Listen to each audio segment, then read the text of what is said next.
अस्सलाम वालेकुम वरहमतुल्लाह। पाकिस्तानी सफरी कानून को अपडेट कर दिया गया है। सारी पाबंदियां खत्म कर दी गई हैं, लेकिन मुस्तकिल तौर पे एक पाबंदी जो है वो लगा दी गई है कि जो भी पाकिस्तान आएगा उसको लाजमी तौर पे इसको फॉलो करना होगा। और इस पे अमल दरामद अभी से ही शुरू हो चुका है, पहले भी था, लेकिन बाकी सारी चीज़ें ख़त्म करके एक चीज़ को मुस्तकिल रख दिया गया है। उसके अलावा ओवरसीज़ पाकिस्तानी जो हैं वो पाकिस्तान सफ़र करने के वाले से कुछ गलतियाँ करते हैं, कुछ गलत फहमियाँ होती हैं, कुछ इन्फॉर्मेशन नहीं होती, जिसकी वजह से लोगों को नुकसान जो है उसका सामना करना पड़ता है।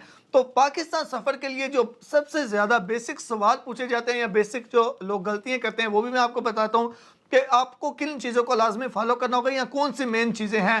सबसे पहले इस पाबंदी के हवाले से मैं आपको ये बताता चलूँ, PIA की वेबसाइट पे और सिविल एविएशन अथॉरिटी ने जो नोटिफिकेशन जारी किया है उसके मुताबिक जो कोरोना की वजह से पाबंदियाँ या जिस तरह की वो पाबंदियाँ सारी थी, यानी कि सब कुछ ख़त्म हो गया। सिर्फ एक चीज़ मुस्तकिल तौर पे रख दी गई है, 12 साल से जिनकी भी उम्र ज़्यादा है वो पाकिस्तान सफ़र कर रहे हैं तो कोरोना वैक्सीन का सर्टिफिकेट उनके पास होना चाहिए। बाकी सब ख़त्म हो गया, सिर्फ ये एक चीज़, 12 साल से उम्र ज़्यादा है तो कोरोना वायरस का जो वैक्सीन का सर्टिफिकेट है वो आपके पास होना चाहिए। पहली ये चीज़ हो गई।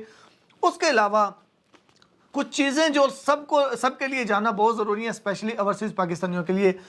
अगर ओवरसीज़ पाकिस्तानियों के पास नादरा का स्मार्ट कार्ड है, ID कार्ड है, नाइकॉप है, जो भी है, अगर वो ख़त्म हो चुका है, अगर वो एक्सपायर हो चुका है और पाकिस्तानी पासपोर्ट आपका वैलिड है तो आप पाकिस्तान सफ़र कर सकते हैं, कोई परेशानी नहीं है, बिल्कुल आपको कोई भी नहीं रोकेगा क्योंकि आपका पासपोर्ट वैलिड है। लेकिन याद रखिएगा, अगर आपके पास पाकिस्तानी नाइकॉप है, यानी कि जो ओवरसीज़ वाला कार्ड होता है, आपके पास पाकिस्तानी नाइकॉप भी है, आपके पास पाकिस्तानी पासपोर्ट भी है, आपके पास किसी और कंट्री का पासपोर्ट भी है, आपके पास पाकिस्तानी पासपोर्ट भी है, किसी दूसरे मुल्क का भी पासपोर्ट है, लेकिन आपका पाकिस्तानी पासपोर्ट एक्सपायर है, पाकिस्तानी ID कार्ड भी एक्सपायर है और आप दूसरे मुल्क का जो पासपोर्ट है उस पर पाकिस्तान सफ़र कर रहे हैं, यानी कि डुअल नेशनलिटी है आपके पास, तो फिर आपका पासपोर्ट एक्सपायर है या वैलिड है वो मैटर नहीं करता। आपका नाइकॉप लाजमी तौर पे वैलिड होना चाहिए, या फिर आपके पास पाकिस्तानी पासपोर्ट है ही नहीं, आपके पास किसी दूसरे मुल्क का पासपोर्ट है लेकिन सिर्फ ID कार्ड पाकिस्तानी है, नाइकॉप आपके पास पाकिस्तानी है, तो फिर भी अगर आपका नाइकॉप एक्सपायर है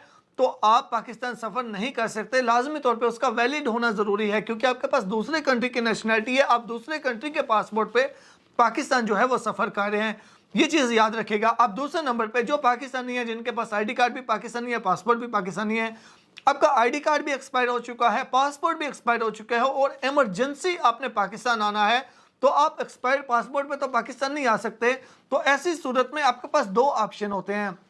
दो ऑप्शन कौन से होते हैं? लेकिन दोनों ऑप्शन के लिए आपको जाना लाजमी तौर पे एम्बेसी ही पड़ेगा। जिस भी कंट्री के जिस भी सिटी में आप मौजूद हैं आपको जाना एम्बेसी पड़ेगा, पाकिस्तान एम्बेसी, पाकिस्तान कौंसलेट। वहाँ से या तो अपने पासपोर्ट के ऊपर एक्सटेंशन की स्टैंप लगवा लें, 3 महीने की, 6 महीने की, 1 साल की। आपके पास दूसरा ऑप्शन ये भी है कि आप अर्जेंट पासपोर्ट अप्लाई कर सकते हैं, लेकिन वो जितना भी अर्जेंट करेंगे तो 8, 10, 12 दिन ले लेगा। तो आपको आज आपको पता चला कल आपने हर हाल में पाकिस्तान जाना है और पाकिस्तानी पासपोर्ट एक्सपायर है तो फौरी तौर पे पासपोर्ट एम्बेसी कंसुलेट में चले जाएं, उनसे पासपोर्ट के ऊपर जो एक्सटेंशन की स्टैंप है वो लगवा लें। तो फिर ऐसी सूरत में पासपोर्ट एक्सपायर आपका जो होगा उस पर स्टैंप लग जाएगी और जितने महीने की स्टैंप लगेगी उतना वो अपडेट हो जाएगा और आप पाकिस्तान सफ़र कर सकते हैं। ये चीज़ याद रखिएगा। उसके अलावा एक और चीज़ बहुत ज़्यादा पूछी जाती है कि भाई मेरा पाकिस्तानी पासपोर्ट था, पाकिस्तानी पासपोर्ट एक्सपायर हो चुका था, उसके बाद मैंने नया पासपोर्ट बनवा लिया है, अब मैं पहले पासपोर्ट को कैंसिल कैसे करवाऊं? तो पहले पासपोर्ट को कैंसिल करवाने की ज़रूरत नहीं है। अगर आपके पास नया पासपोर्ट रिन्यू होके आ चुका है, जो कि ओवरसीज़ पाकिस्तानियों के लिए बहुत ज़बरदस्त सहूलत है, किसी भी मुल्क के किसी भी सिटी में रह के आप अप्लाई कर सकते हैं। तो आपका एक्सपायर हो चुका है तो आप ऑनलाइन उसको रिन्यू करें, नया पासपोर्ट आपके पास आया है तो आप उस पर सफ़र करें।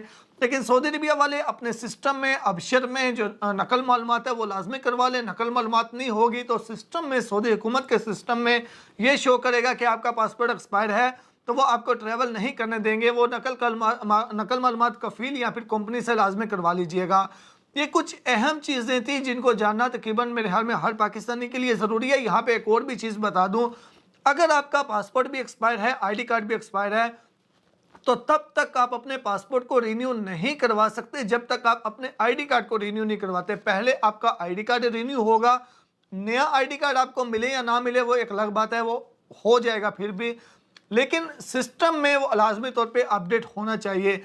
अगर आप एग्जेक्टिव भी अप्लाई करते हैं तो वो 48 घंटे ले लेता है। तो इसलिए अपने आईडी कार्ड, अपने पासपोर्ट को हमेशा वैलिड रखें ताकि इमरजेंसी में आपको कभी किसी परेशानी का सामना ना करना पड़े।